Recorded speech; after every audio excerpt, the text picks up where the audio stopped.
Well, Shannon, thank you so much for making time. You and I have been connected quite a few years, and as I said, I'm trying to just kind of get to people that I respect and have a history with, and or just to understand better your journey and what you've gone through, and just to kind of cue it up a little bit. Like you and I have worked together a few times. I've because we got to meet each other. God, what has it been? Almost 12, 13 years ago. At least, yeah, at least. God. And because of that relationship and the work you do, it's such a high, amazing level of quality and creativity.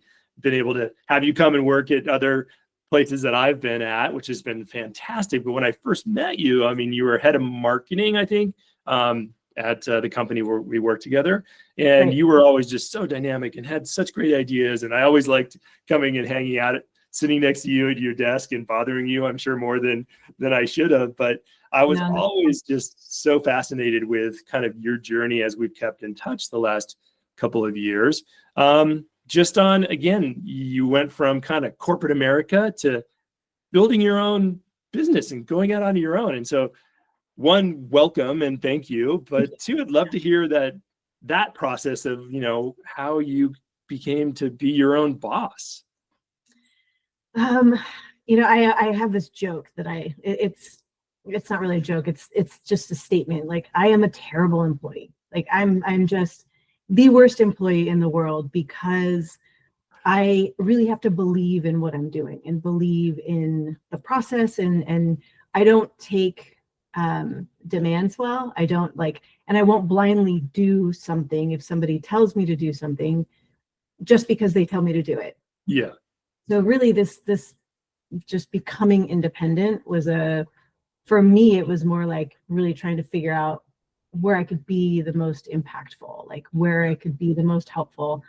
It is really just my driving force to just make lives easier, make people's lives better. If somebody has a problem, just the way that my brain is wired, I'm like, whether they ask me to or not, I'm setting off on like, how do I solve that problem? And so being able to be selective about the problems that I'm solving and strategically solve them was really what my goal was. And I don't know how many years later I'm still doing it. and I enjoy it, right? It makes me happy to like get a call from somebody that says like hey, I have this thing going on and I need help. I need Shannon to help me out of this situation. Yeah, no. And so back one step, because I think what you just said was I think really important. And you're very purpose driven. It's the purpose of like who you work for, or maybe not having control of the purpose is maybe kind of one thing that made you go, I want to be able to make sure that I feel good about the place or people I work with. Was that kind of a big driving force of you making that step? Certainly. I mean, there was a moment in where you and I met at that company where there was a lot of shift that had gone on in the leadership and in the person that I reported to. And the person that I was reporting to when I ultimately made this decision was very much, to be nice, I don't want to ever be negative, but he wasn't qualified to lead marketing in any way, shape, or form. And so it was giving me a lot of like busy work, things that didn't move the needle, things that it was just asking me really weird things that were just like, this doesn't feel right to me. This isn't right. This doesn't help the company. This doesn't and I had a good relationship with, the founder, and I adore him as a human. And I just didn't feel that the decisions that were being made were correct. Yeah.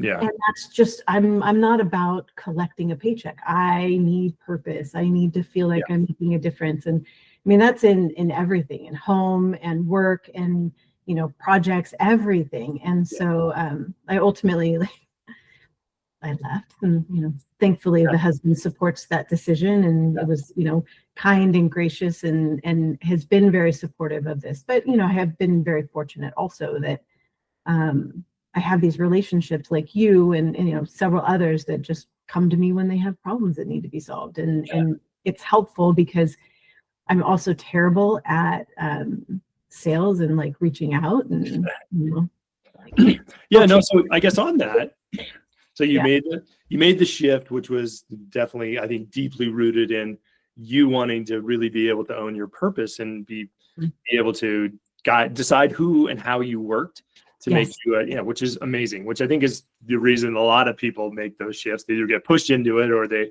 make a desire to, you can do it. So tell me about that first kind of like, you made the decision, and what was that first kind of, I don't know, that first year like for you? I mean, that's you having to go from, okay, I work in a company, everything's usually taken care of, and you deal with the company stuff, but now you're your own boss. You are marketing, sales, Yeah. accounting. Like, how was that journey for you trying to figure out how to run a business?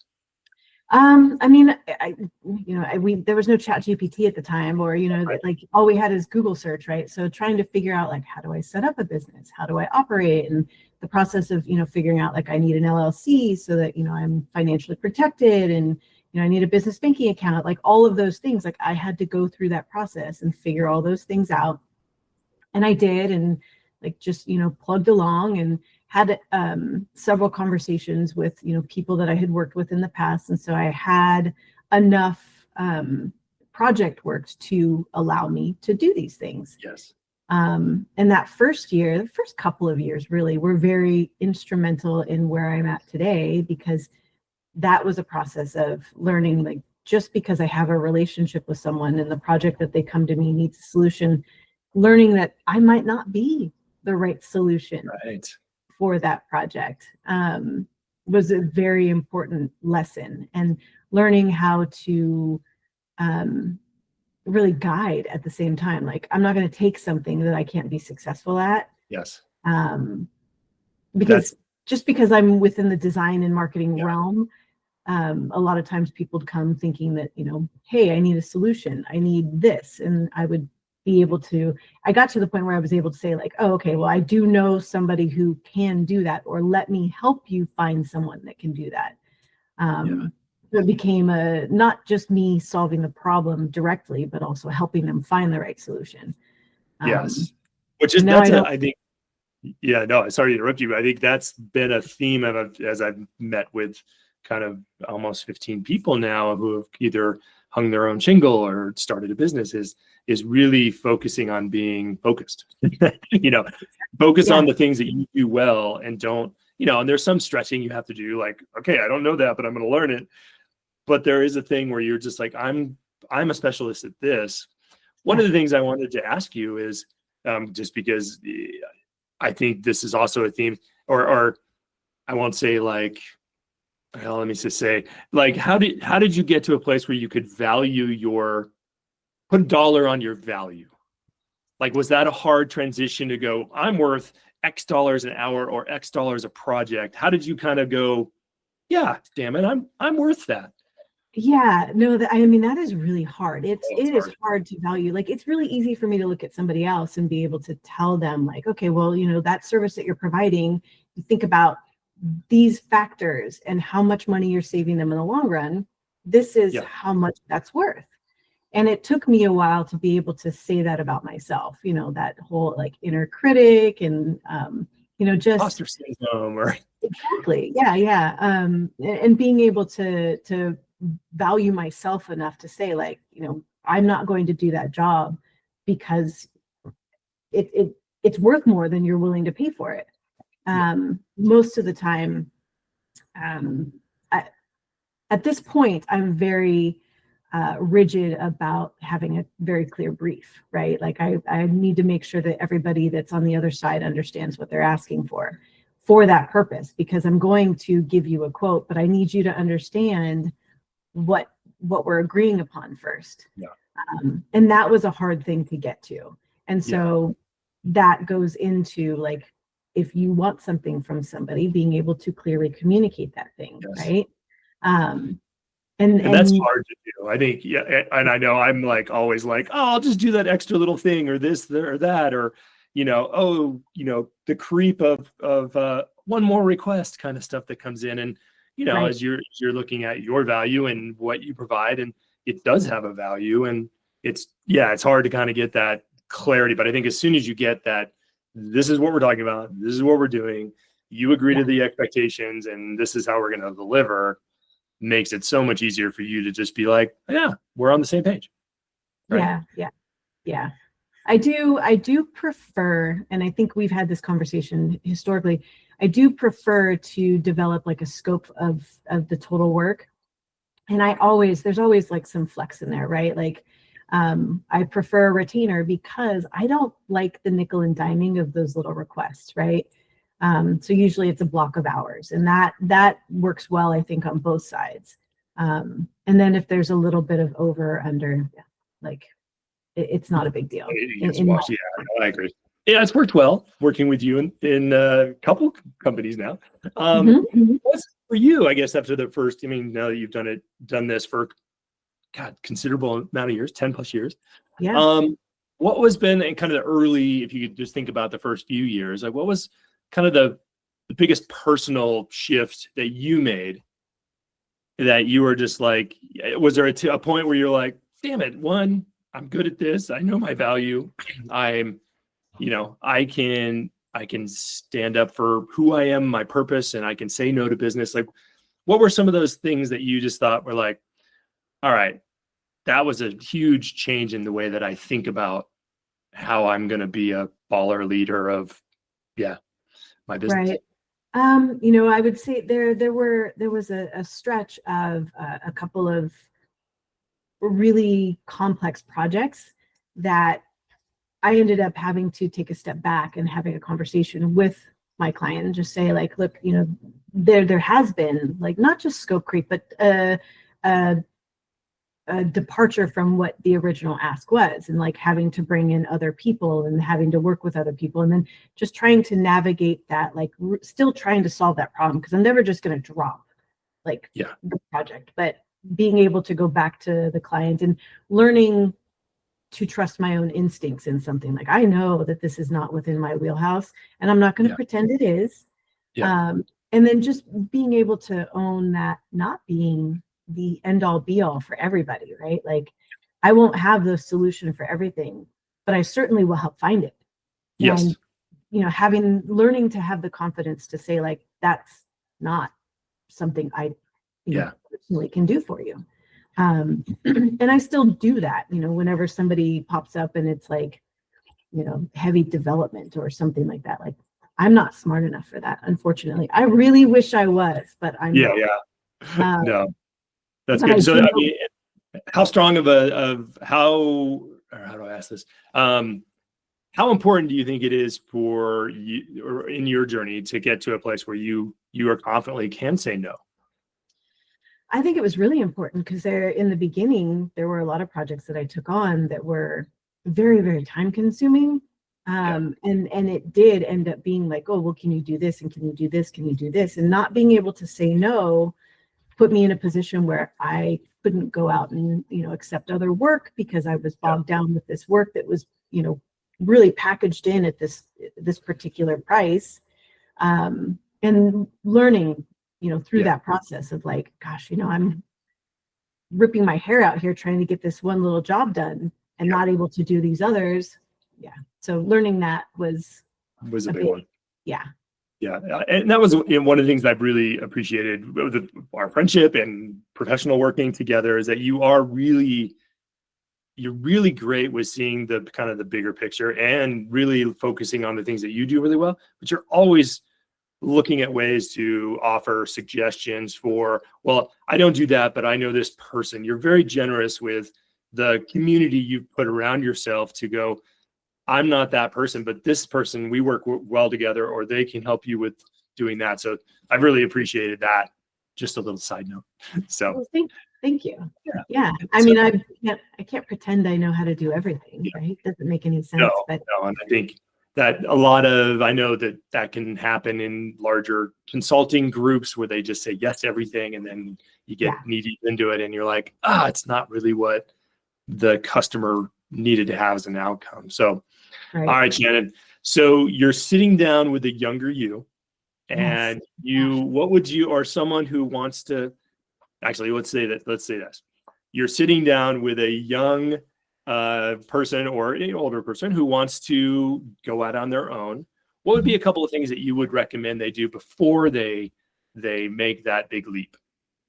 Well, it's funny. This has been actually a line through all of the years that I've been doing this. I am a huge proponent of people becoming independent and doing, like following their heart, following the path, following, what their mission personally, right? Like things that people can do. And I'm actually working with a particular client that just went through a round of layoffs, and I am tight with several of the people there, and so they reached out after the layoff, and we had already had conversations previously, like they had been asking questions about being independent, and so I had conversations with multiple of them just about what Awesome. comes Okay. next, like what can you do, like here's where I can help. And I have a problem with people that I'm friends with, like I'm just going to share everything that's in my head. I will give you all the information and I will answer all of your questions, and like this is like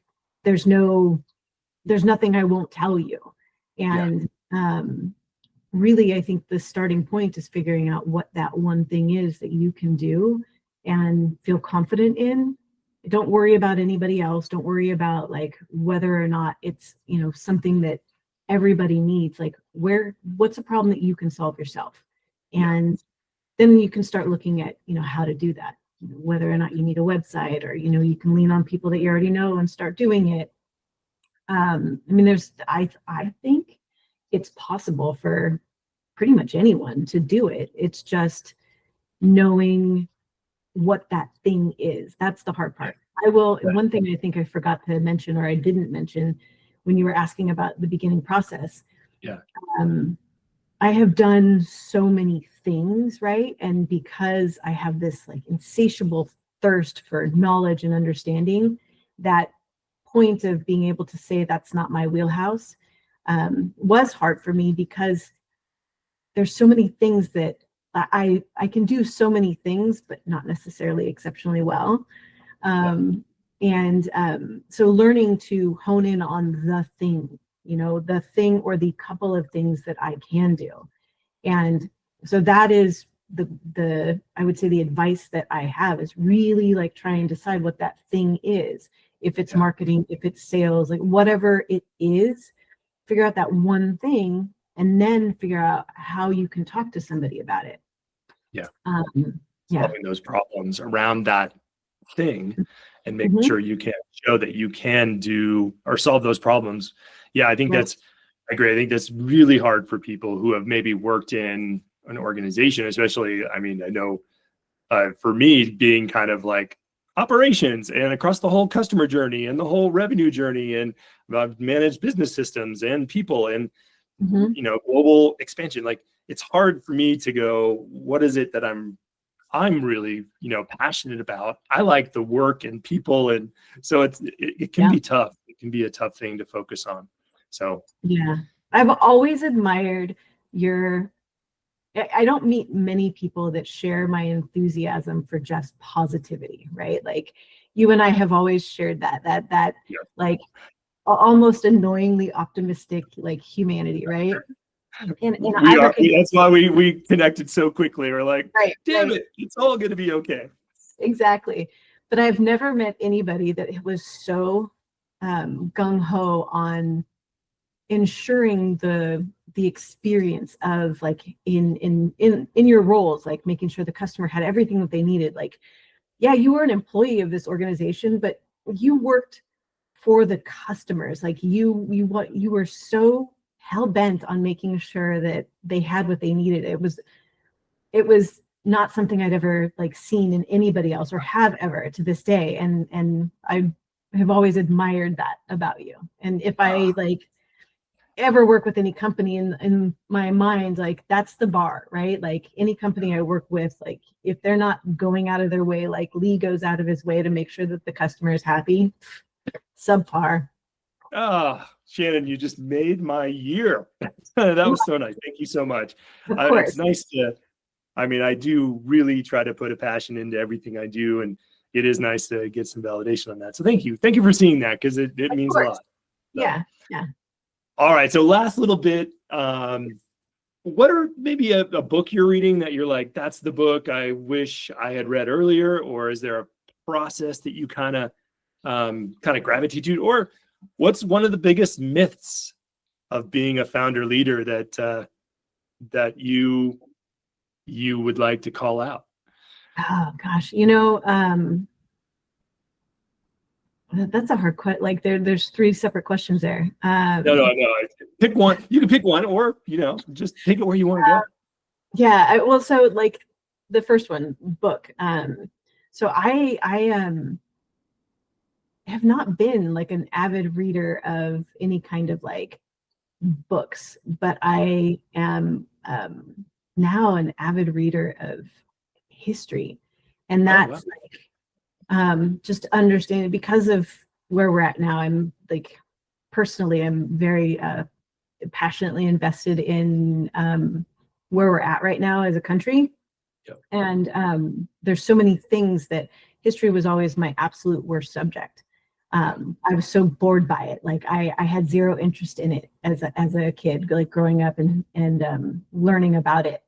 And now I like have this like unquenchable thirst for an understanding. And so I'm just constantly searching for more knowledge about just really everything that has gone on in the history of the world.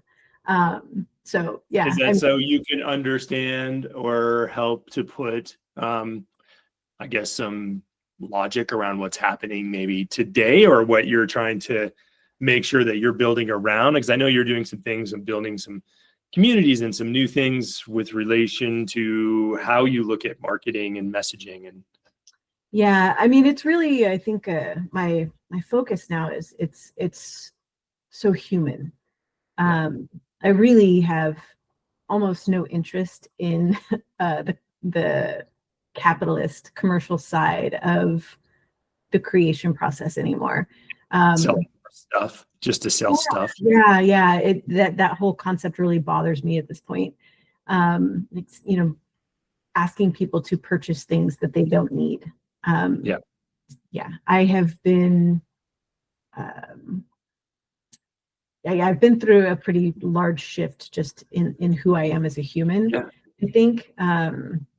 And so I'm in the throes of that and trying to figure out how to solve problems, right? But in a totally different way.